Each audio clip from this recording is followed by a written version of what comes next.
Assalamualaikum warahmatullahi wabarakatuh. Waalaikumsalam warahmatullahi Waalaikumsalam wabarakatuh. warahmatullahi wabarakatuh. Kami dari kelompok 2 akan mempresentasikan tentang fitur session, fitur perulangan, fitur percabangan, fitur query, select, update, delete. Selanjutnya ada fitur validasi. Saya Putri Mafiro dengan NIM 320229110002. Perkenalkan, saya Eva Aulia Ramadhani dengan NIM 32022190005. Saya Ismail Permata Dhani dengan NIM 320222190012.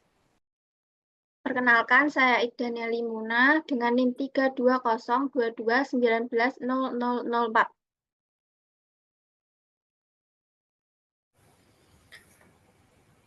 Di sini kami menjelaskan fitur tentang si akar atau absensi karyawan yang sudah kami buat di video sebelumnya.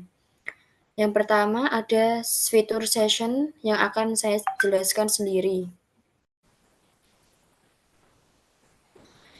Fitur session adalah periode waktu yang dimulai ketika seorang pengguna mulai berinteraksi dengan suatu sistem atau aplikasi dan berakhir ketika pengguna keluar dari sistem atau aplikasi tersebut. Nah, fungsi dari session ini adalah untuk mempertahankan data di seluruh sesi interaksi dengan aplikasi web. Dengan session, data pengguna seperti status login, dan lain-lain dapat disimpan sementara di sisi server dan diakses di seluruh aplikasi web tanpa memasukkan kembali informasi yang sudah dimasukkan dari awal. Fitur session juga dapat digunakan untuk meningkatkan keamanan dalam sistem dan aplikasi. Berikut adalah salah satu contoh shortcode dari fitur session, yaitu ada session, lalu ada username, dan hasilnya yaitu username. Yang maksud dari itu yaitu memasukkan username seperti admin 2. Nah, nanti kita itu kalau sudah logout, kita masuk itu tidak usah memasukkan informasi-informasi yang tadi lagi. Jadi otomatis sudah ada di web tersebut. Selanjutnya yaitu fitur perulangan akan dijelaskan oleh Mbak Eva Aulia Ramadhani. Pada Mbak Eva Aulia Ramadhani saya persilakan. Baik, di sini saya akan menjelaskan mengenai fitur perulangan, yang mana fitur perulangan sendiri memiliki banyak jenis. Di antaranya ada for, while, dan di sini saya akan menjelaskan perulangan while. Untuk perulangan while sendiri yaitu perulangan yang termasuk dalam uncounted loop karena biasanya digunakan untuk mengulang sesuatu yang belum jelas jumlah pengulangannya. Seperti contoh di codingan ini, file perulangan while ini digunakan untuk mengulang data pada data karyawan, seperti ID karyawan, nama, keterangan, alasan, dan waktu. Selanjutnya akan dijelaskan oleh Mas Ismail Permatadani. Selanjutnya yaitu percabangan. Percabangan yaitu konsep logika yang memungkinkan program untuk membuat keputusan berdasarkan kondisi tertentu. Dengan percabangan, program dapat mengeksekusi kode yang berbeda tergantung pada apakah kondisi yang diberikan benar atau salah. Untuk manfaatnya yaitu ada beberapa macam, yaitu pengambilan keputusan dinamis.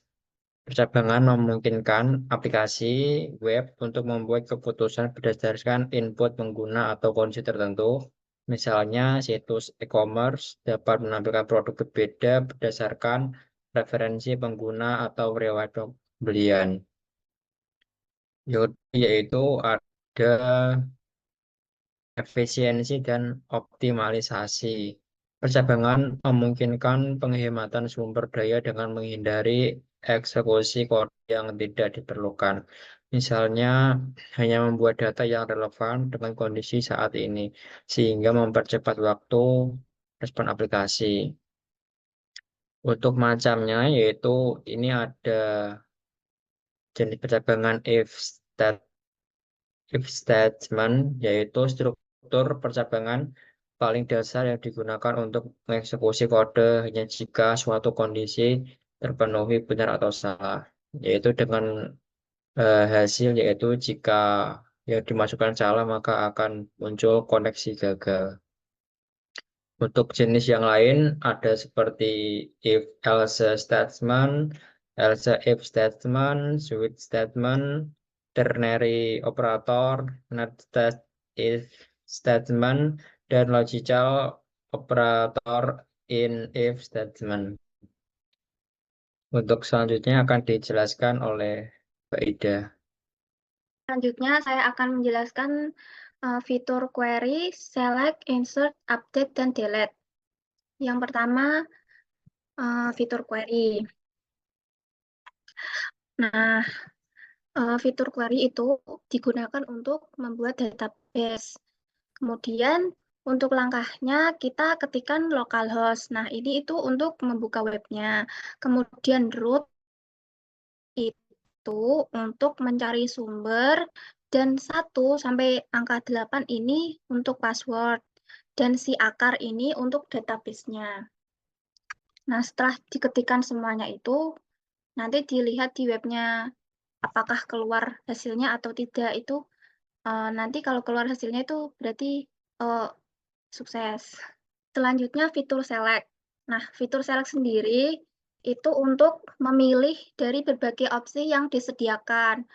Nah, di sini kita itu memilih tabel karyawan ya, dengan menuliskan select from tabel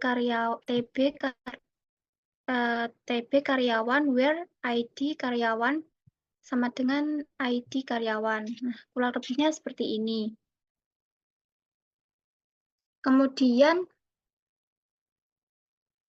fitur insert. Nah, fitur insert ini untuk memasukkan atau menambahkan data yang kita inginkan ke dalam tabel. Nah, kita tinggal menuliskan tb _daftar, set username, kemudian password. Ya, kurang lebih seperti inilah ya tulisannya. Kemudian fitur update. Fitur update sendiri itu digunakan untuk mengubah data yang ingin kita ubah. Ya, menyesuaikan lah ya apa yang updatean data dari data yang sebelumnya. Yang dapat dituliskan seperti ini. TB _karyawan, set username, kemudian password, nama, dan sebagainya. Selanjutnya fitur delete. Nah, fitur delete sendiri itu jika kita ingin menghapus data, kita bisa menggunakan fitur delete. Nah, dapat dituliskan seperti ini. Delete from TB _karyawan where ID karyawan, kemudian ada dikasih tanda petik ID. Ini untuk supaya kalau kita ngedelete itu data yang lain itu tidak ikut ke delete. Ya, mengunci lah ya, istilahnya seperti itu. Ya, kurang lebihnya fitur-fitur query, select, insert, update, dan delete kurang lebih seperti tadi pengaplikasikannya ke dalam Visual Code. Selanjutnya fitur validasi yang akan dijelaskan oleh Mbak Aula.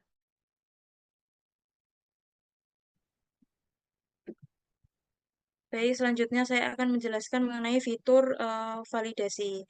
Kenapa sih data itu harus divalidasi? Karena data yang diinput oleh user itu bisa apa saja, bisa benar, bisa salah, dan data itu bisa biasa-biasa saja, bisa data yang berbahaya yang justru akan menjadi backdoor untuk aplikasi web yang kita bangun.